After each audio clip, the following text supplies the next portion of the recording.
I love the humbleness because there's very few people in the world that own 25 properties. Okay.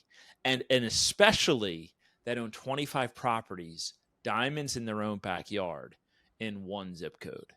Because at a certain point, those that are buying those, from what I understand, they buy them, they call them tickets. It's like just a roll, man. Like, how many houses you got in that one zip code? What's the average age? What have you done on? What's the rent like? And they'll buy 25, 50, 100, 200, 1,000 at a time. Mm-hmm. Do you have a vision for what this could look like in the future? Or are you more like, just for today, if I get a good deal, I'll buy it. If not, how are you working on any sort of a strategic plan? What does it look like for you? So what I look at it with real estate is I'm pushing money to the future, right? So like even back in the day, I was like buying stuff at flea markets, selling on eBay. Like I was like buying junk and making it nice and making a profit on it.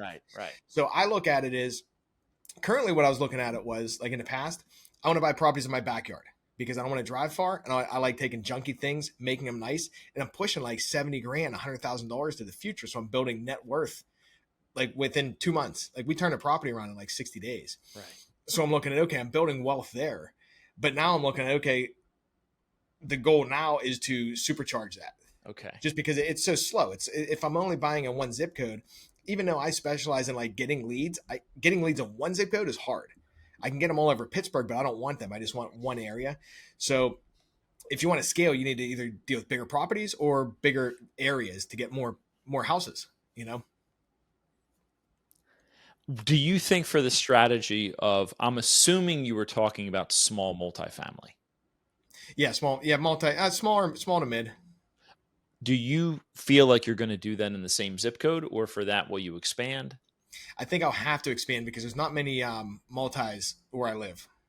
Right. And the thing is with the multis, you can just drive around. They cannot hide. Right. They can't hide. They're just there. You can see the meters. You can see, some of them are clearly built as apartment buildings, purpose-built stuff. A lot of that from like the 1970s on. And then the stuff before that, still some big buildings. And then others are the houses that have been converted into those. Right. But I would say, because that's my niche. That's where RW Investments lives. We do those big league burrs on those, 5 to 50 doors. And there's a big difference between the ones that were purpose built as an apartment and that were, a converted mansion or school or, whatever. Right. So we could go in a number of different ways for this podcast, but what I'd love to hone in on is how you help investors find good assets to buy. It seems like it's most people's biggest challenge is just to find the right asset. Because what I found is most of the time, once a property is listed with a real estate agent, it's either goes too quickly, it's sourced to too many people that are willing to overpay for the asset. And then there's the whole commission structure. And for me, sure, I buy there. I get the MLS feeds every day, 4 to 6 different feeds. What does your business model look like around helping investors find properties? Yeah, so we do it a little different. I don't personally like buying on the MLS. You're right, because once it hits the MLS, usually the deal is done. There's a bunch of people out there, especially in Pittsburgh and most markets, inventory is low. So people are overpaying for properties, which is insane in this market. So what we do is I like to target direct to seller.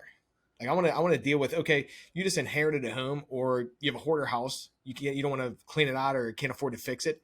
I'll buy it. I'll make it convenient for you. In exchange, I'm not giving you top dollar because it needs a bunch of work.